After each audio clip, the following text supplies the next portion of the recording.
What's up, guys? CuzBadGuys here, back with another video. Today's video is going to be about the Slayer army. Super excited about it. Remember to like and subscribe. It helps out the channel. So, if you're looking for a Dwarven Holds review, this is not the video for you, obviously.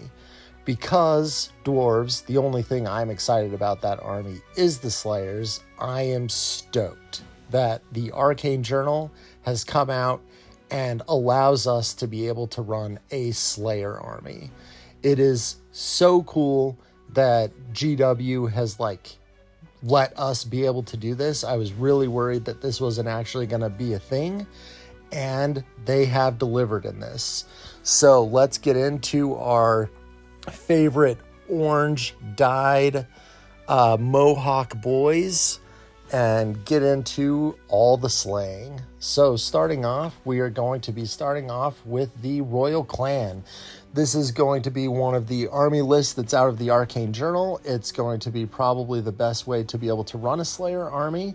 So as you can see, we've got our standard character choices. The Royal Clan, to cut it short and sweet, is cutting the gunpowder stuff. So you're not able to take cannons and thunderers and that kind of stuff. There is an addition of the Royal Clan Warriors, and you're able to actually take Longbeards as core choices, which is pretty great. But with the way that I would want to run this, I'm going to be running Slayers as core. So my 500 points of core is 100% going to be Slayers. So this army also comes with some special rules. So let's go over those special rules.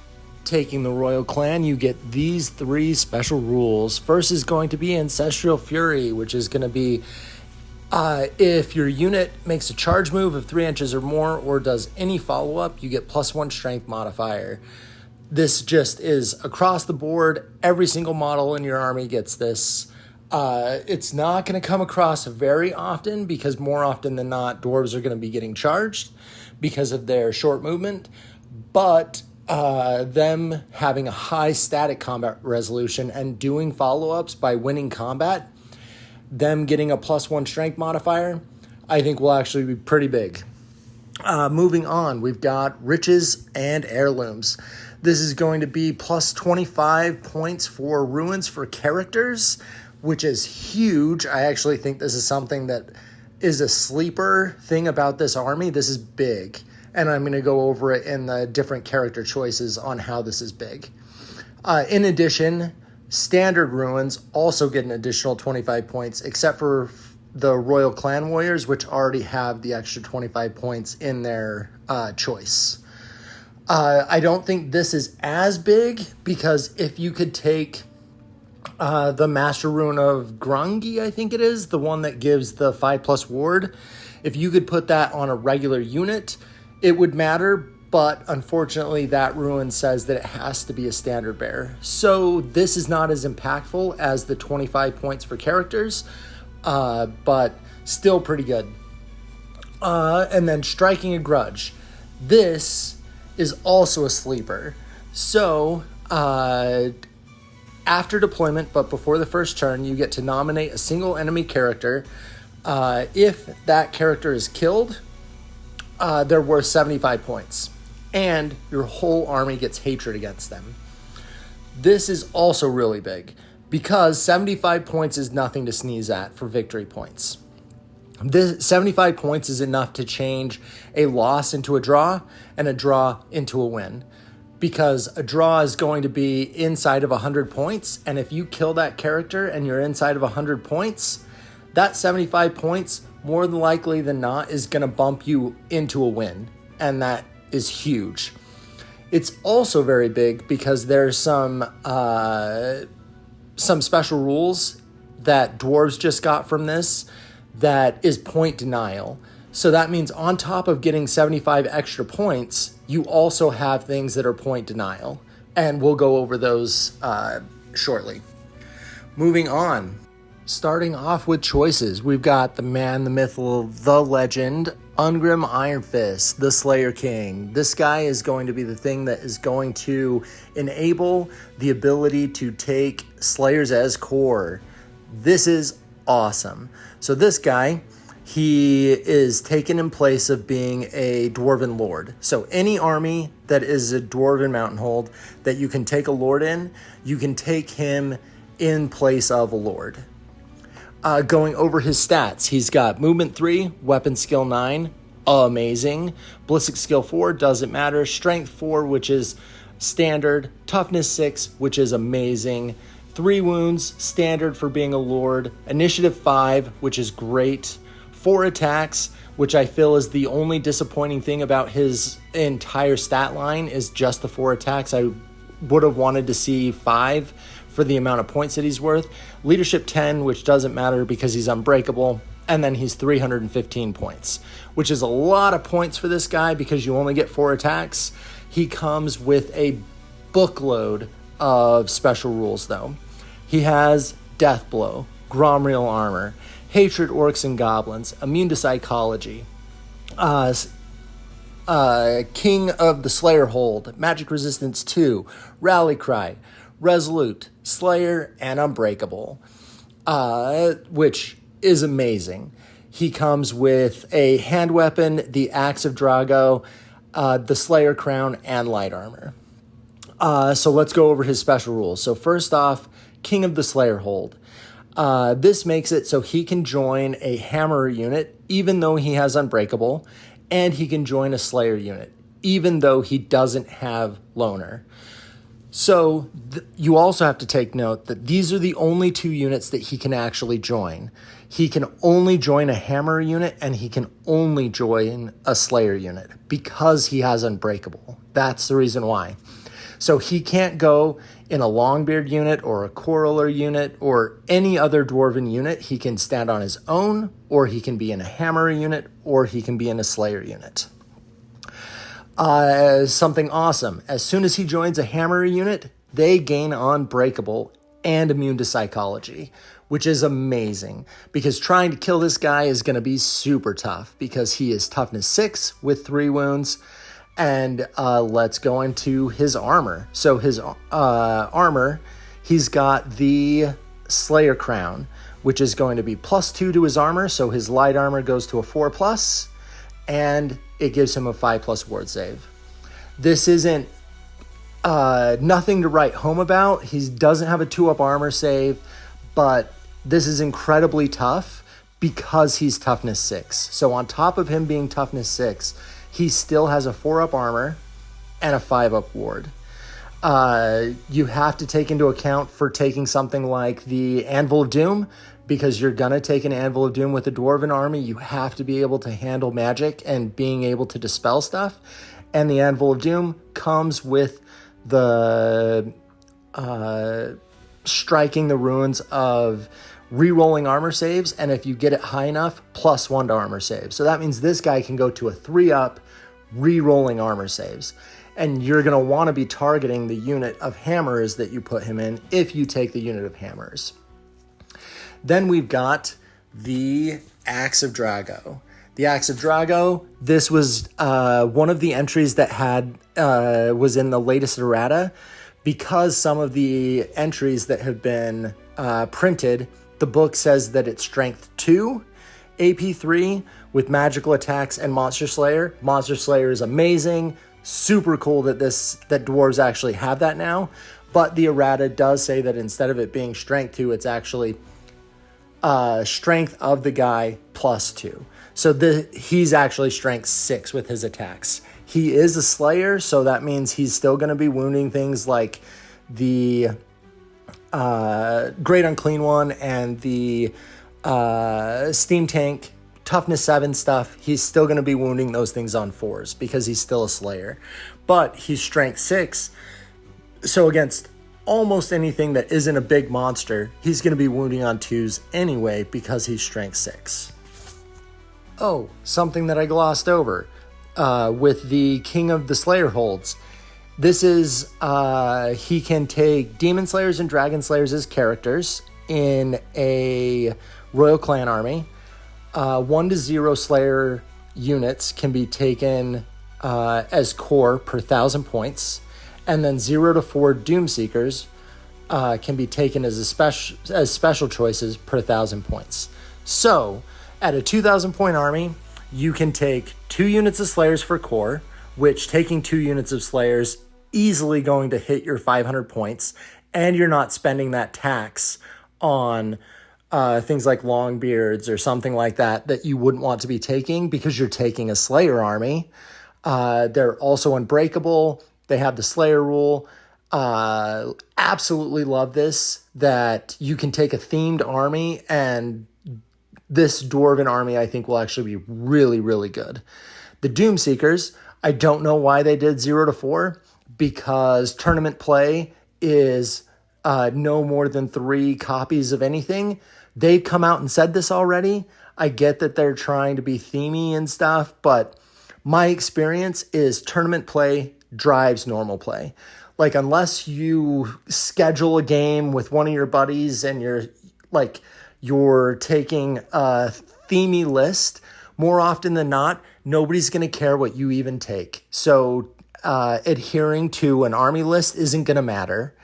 The only reason why you have an army list is because it's going to be driven by tournament play. That's my humble opinion and just my experience with the gaming community. I totally get that some people are going to go out of this, but those people that are going to go out of that are going to totally break the mold and take whatever army list they want to take and mix things because the game that they're playing is themed. That's a tangent. Let's keep moving on to other things. The 2 things that I feel that were missed by this King of the Slayer Hold army rule is that I really would have wanted to see something like a Dragon Slayer being able to be a BSB. I think that would be super cool. And it's the Slayer Hold. Why wouldn't a Slayer be a battle standard bearer?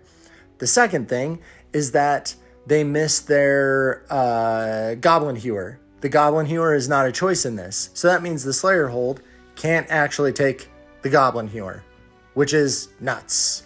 Because, like I said, regular play is driven by tournament play and choices, and tournament play doesn't allow mercenaries or allies.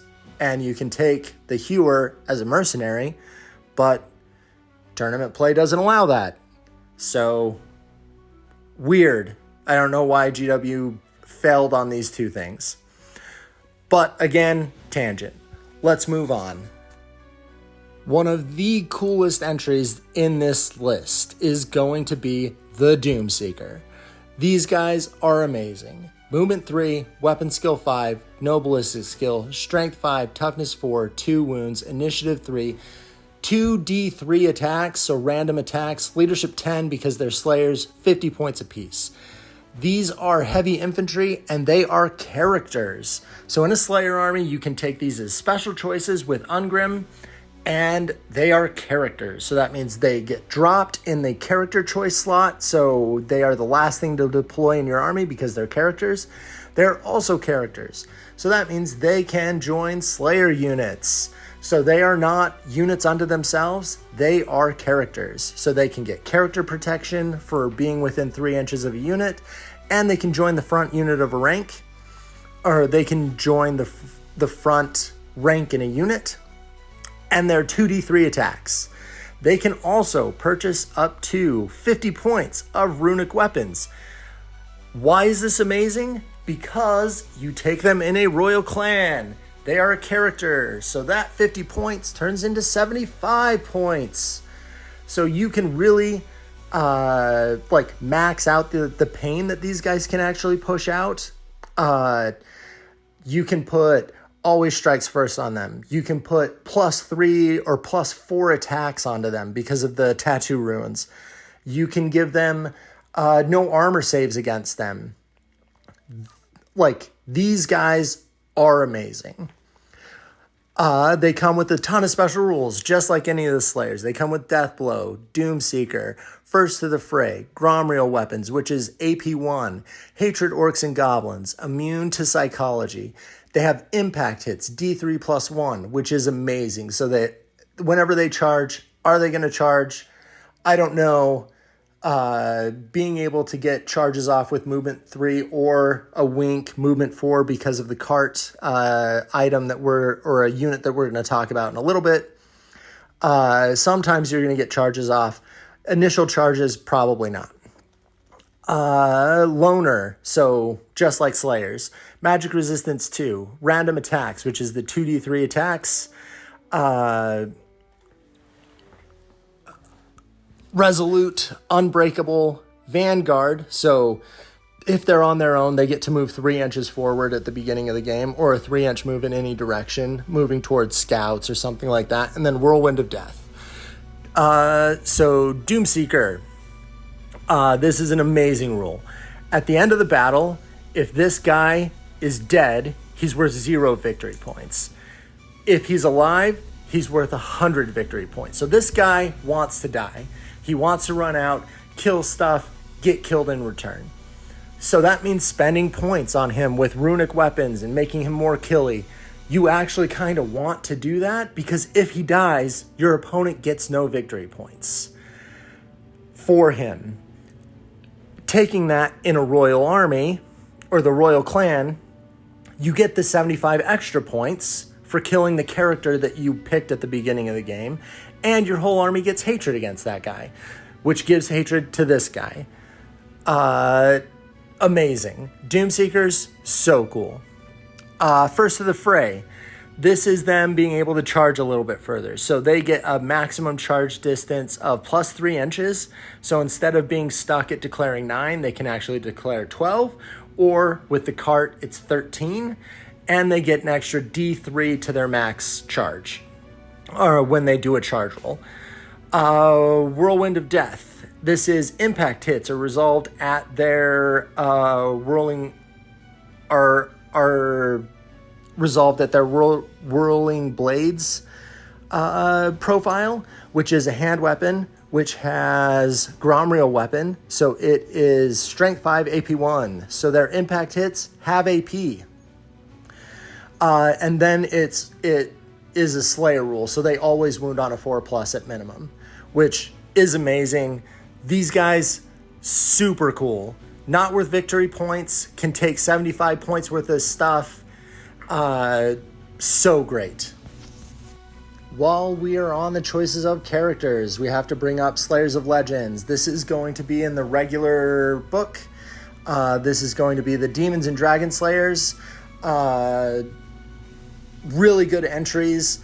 I don't see a lot of Dwarven players actually playing these, but I actually think you're going to see them pop up because they're able to take a very specific tattoo ruin, which is going to make them incredibly relevant. I actually really like these guys now. Moving on to regular Slayers. We'll be on these very briefly. I've already covered a lot of their special rules. They're unbreakable. They're immune to psychology. They do have the Motley Crew special rule, and any number of them can be upgraded to be Giant Slayers, which is essentially a unit champion. Really cool entries. Their only weakness is they don't really have armor, but toughness 4 is something that matters. Moving on to Royal Clan Warriors. I don't know how much these guys are actually going to be on the table if you're running a Slayer army. They are still core. And then they've got a special weapon that they can take, which is the Gromriel Great Axe. This is going to be a great weapon that has moved its Armor Bane 1 into just AP. So they're AP 3 all the time. Pretty cool. The thing that it does limit is that if you take this on these guys, your unit champion can't take a ruin on his weapon because it's not a great weapon or hand weapon. It is a Gromriel Great Axe. So just like the hammerers can't take runic weapons if they take on their hammers, and these guys can't do it on their axes. So something to keep in front of mind. Moving on to the Dwarven Cart. The only things noteworthy about this is its toughness 5, 3 wounds, no armor, so gets absolutely no save. 65 points. Movement 6, doesn't have swift stride, only has 2 attacks. Why would you ever even take this thing? Well, let's talk about that. So when you take a Dwarven cart, you choose for it to either be Bugman's cart or a Miner's cart, and that is a free upgrade. Bugman's cart is going to be the thing that I would take because I'm doing Slayer Army. If you do a Miner's cart, you're probably doing a gun line. It makes it so you can throw bombs. Not even going to cover that. Bugman's cart makes it so during the command phase, so this is going to be before you declare charges in your movement phase, as long as the unit isn't fleeing or engaged in combat and is within 6 inches of the cart, you can give it +1 movement. So that means your cart makes it so your dwarves are moving at normal human speed. So movement 4, 65 points. I would want to see this played on the tabletop and see if it's worth the 65 points, because is 65 points worth the +1 movement, or is it going to be better to just take more bodies on the field? Not entirely sure, but that +1 movement could probably be clutch. Moving on. Let's talk about the only egg that's in the basket that is the Slayers. The Goblin Hewer. It's not an egg because of its rules. It's not an egg because it's a war machine. It's an egg because of its choice. It not being able to be taken in a true Slayer army where you're actually taking Slayers as core absolutely sucks. You're only able to take this with its choice down here at the bottom. It's able to be taken as long as you take a Slayer of Legends, so a Demon Slayer or a Dragon Slayer, as a rare choice in a Grand Army. Grand Armies are not going to be Slayer armies because you have to pay your core into being regular warriors or thunderers or coralers, that kind of stuff. You run out of points too quickly. At the end of the review, I'm going to go over some army lists that I made, and one of the army lists that I made is a Grand Army, and you're going to see why this is an egg of a choice, and it's the only frustrating thing about Slayers to me. Moving on. Let's talk about the runic tattoos. This is something else that has me excited about Slayers. So, first off, the way to take runic tattoos is the only way to take them is these 3 choices. So Doomseekers may take up to 3 runic tattoos. Demon Slayers may take up to 2 runic tattoos. Dragon Slayers may take up to a single runic tattoo. The way I'm reading this is there is no point limit. These are choices just like Chaos Lords have choices and Minotaurs have choices that are not magical equipment, that is their like demonic upgrade or their bestial upgrade. This is a tattoo upgrade. And as far as I can tell, there's no point limit to these. It is purely choice. So let's go over each of these. Ruin of the Dishonored, 50 points. Demon Slayer and Dragon Slayer only. Once a model with this ruin tattoo is reduced to their last wound, they gain a 3+ ward save against any further wounds suffer. However, at the end of the battle, a model with this runic tattoo that has been slain is worth no victory points. So this gives them the Doomseeker ability.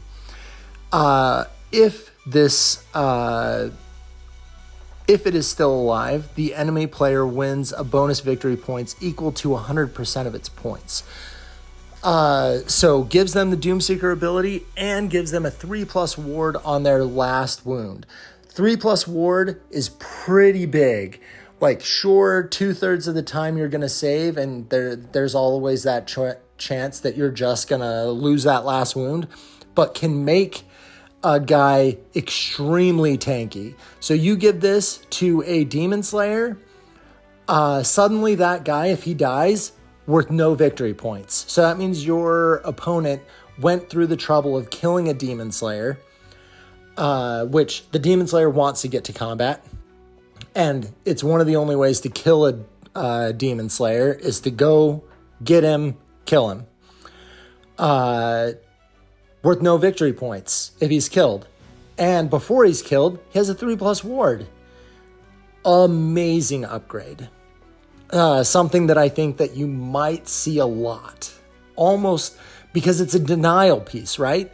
It's suddenly my Demon Slayer that's worth 300 points. You get no points if you kill him.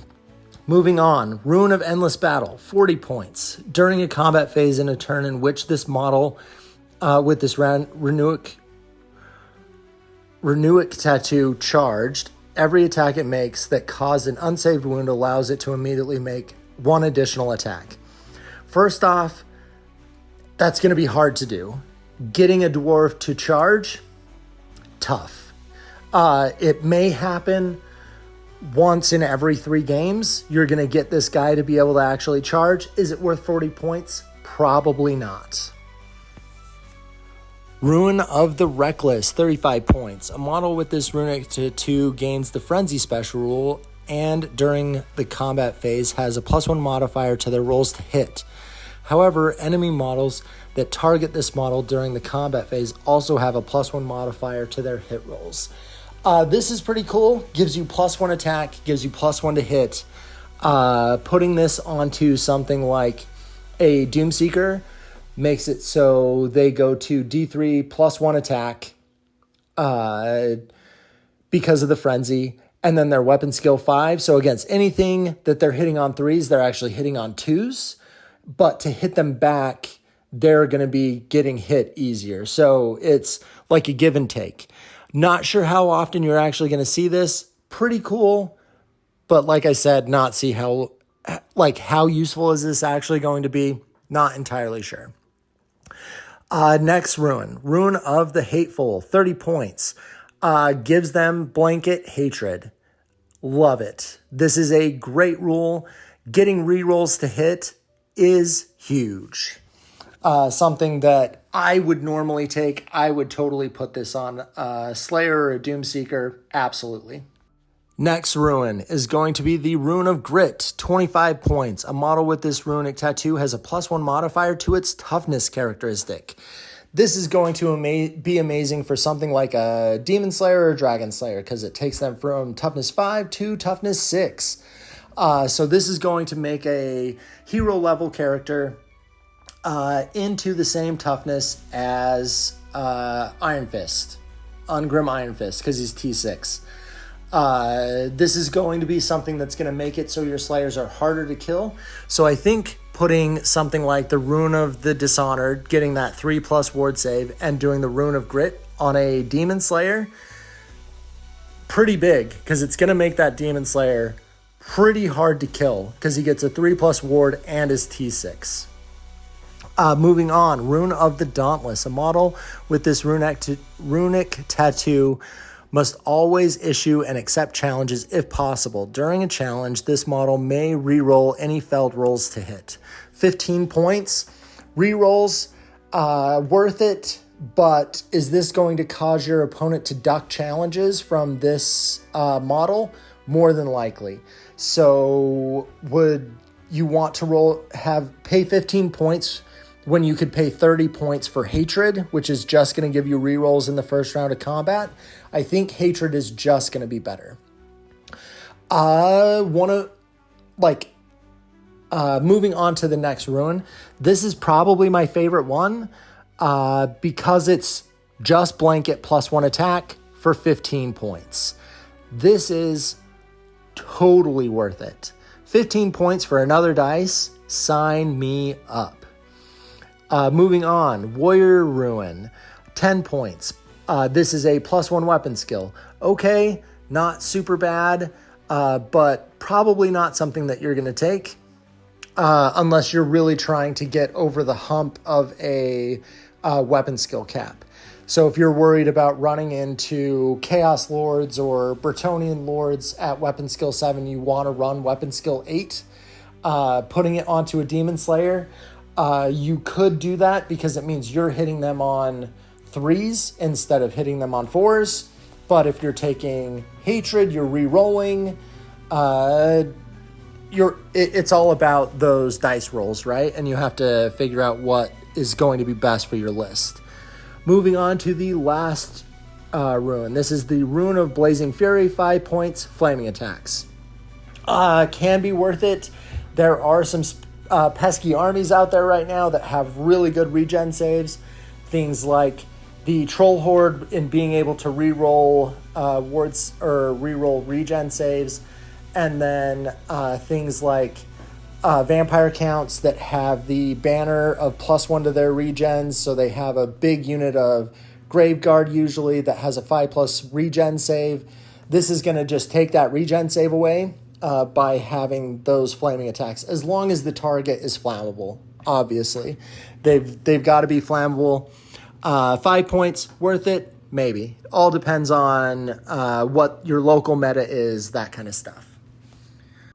Getting on to list building. This is the first list that I put together just off the cuff, doing things standard that I just thought of right off the bat in building a Slayer army. Went Royal Clan. Ungrim Iron Fist is in there. Took an Anvil of Doom with the Rune of Balance. So one time getting an extra D6 for Dispel.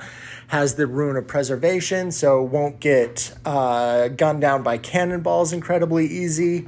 Then your core, you're taking 2 units of Slayers because 2,000 points, you get 2 Slayer units for core, which is amazing. Off the cuff, I think the standards could be done a little better. I love putting the Giant Slayers in there with great weapons. Gives the unit a ton of AP to be able to actually kill things, and gives them unit champions to be able to just keep challenging out dragons and that kind of stuff. The Rune of Battle on that first unit, after thinking about it, probably could remove that just to be more point efficient. But 1 unit with the Stroller's Ruin, totally worth it. I get that they only get to Vanguard 3 inches, but it means turn 1, you get a Slayer unit that with the Anvil of Doom gets to be flung forward 19 inches, which is going to be their 3-inch move for Vanguard. This also has a Dwarven cart, which is a Bugman's cart, to add +1 to movement. So that unit goes to movement 4. So it'll be able to move twice. So marching twice, total ends up being 19 inches, which for a Dwarven army, moving a unit that far, turn 1, pretty big. Then moving on to special, we've got Hammerers. 15 of them with the standard of the Rune of Hesitation. Why the Rune of Hesitation instead of Confusion is Hesitation is going to shut off lances, and you want to be able to keep their armor save. So them being able to keep their 5-up heavy armor along with the Thane that has the standard, the Master Rune of Grungni, so 5-up ward, makes it so that unit is incredibly tanky. The Hammerers, Ungrim also goes in that unit with the Thane to make it so it's got a foot profile of 20 models because it's 15 plus Ungrim and a Thane. The Thane is on Shield Bearers, so making that unit pretty big, pretty tanky. 2 Doomseekers, I did them in this list, I did them just stock standard. They would run around the outside of units to just harass. And then you've got the Dwarven cart to get the bonus movement. Lastly, Grudge Thrower. Grudge Thrower to me is the best artillery piece that the dwarves have. It's D3 +1 damage.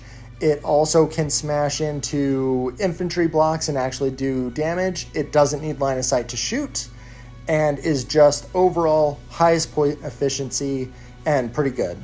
Moving on, this is the way that I tried to do a Grand Army as a Slayer army. As you can see, it absolutely doesn't work. Trying to do the same thing with Ungrim, the Anvil of Doom. Getting the Anvil of Doom is getting the movement stuff. This one I took a Demon Slayer, trying to be cheeky and taking the Rune of Dishonor. I did the Great Weapon with the Master Rune of Swiftness, and then the Rune of Wrath, +1 attack. I was like, trying to plug through, figuring out how to do these runes. I don't think that this is a good way to run a Demon Slayer, just trying to do stuff.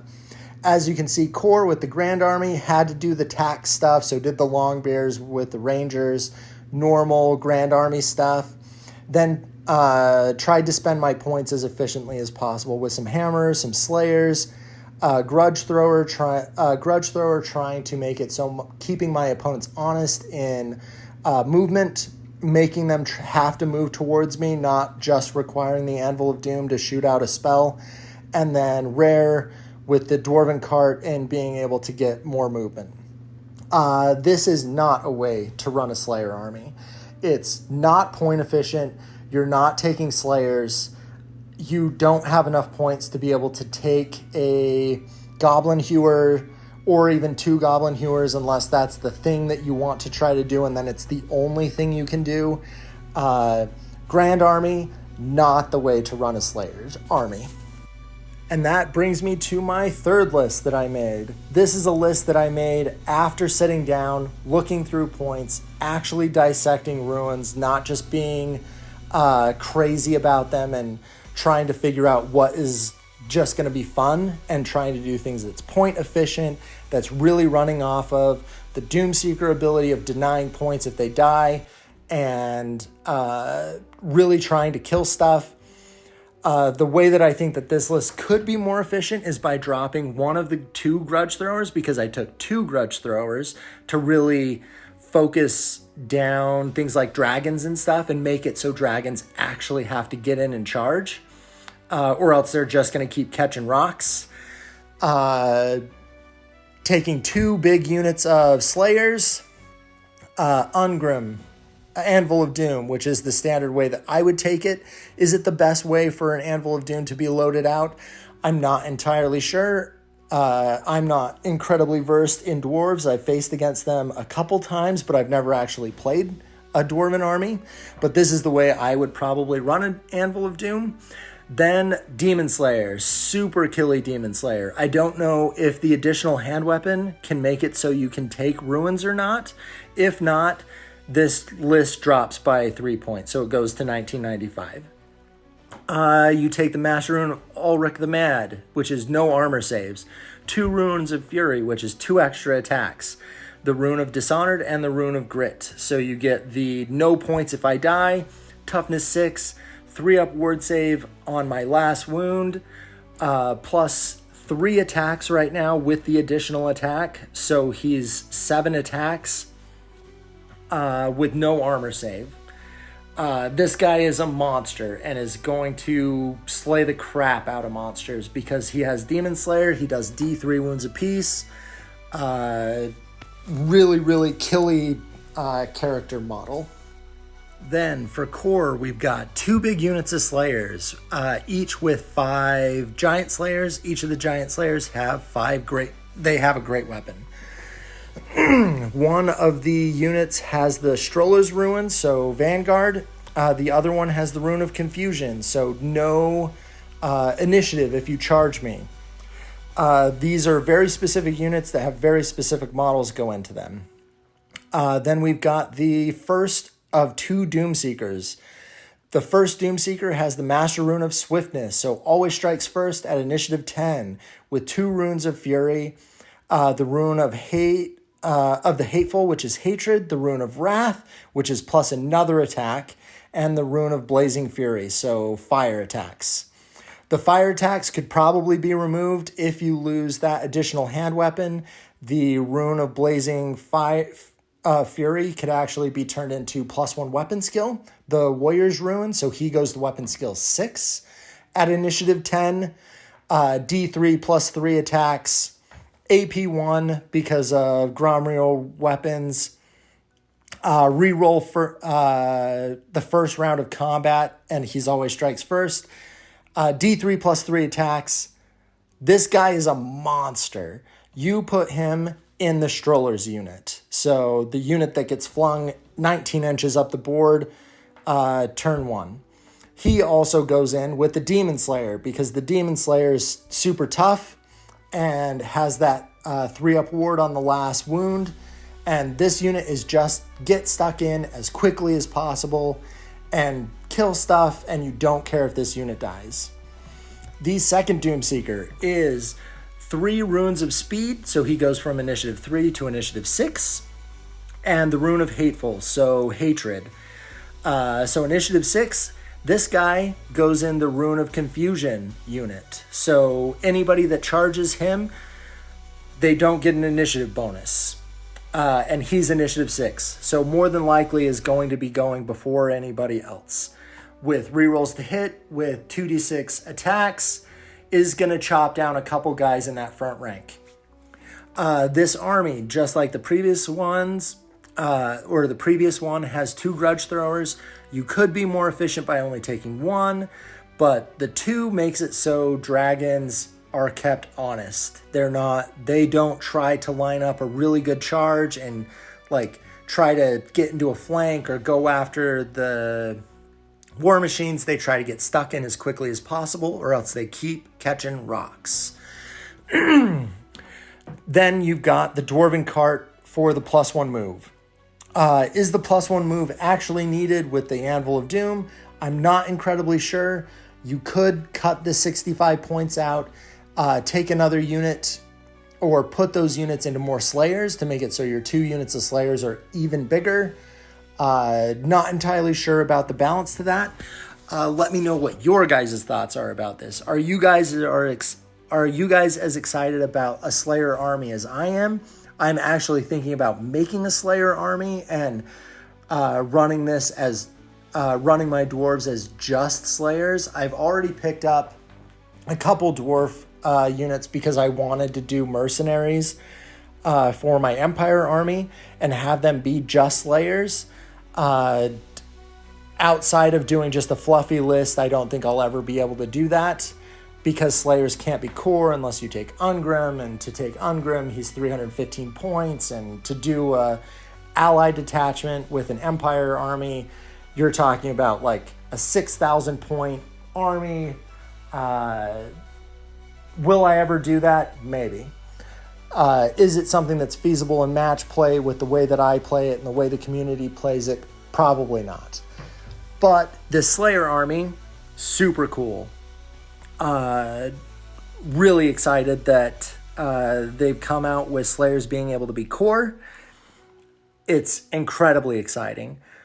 Rules like Doomseeker, super cool. Point denial if you kill my stuff. The only way to get points for my Slayer units is to actually get stuck in with them. Units with them are worth no victory points. Super cool. Love that stuff.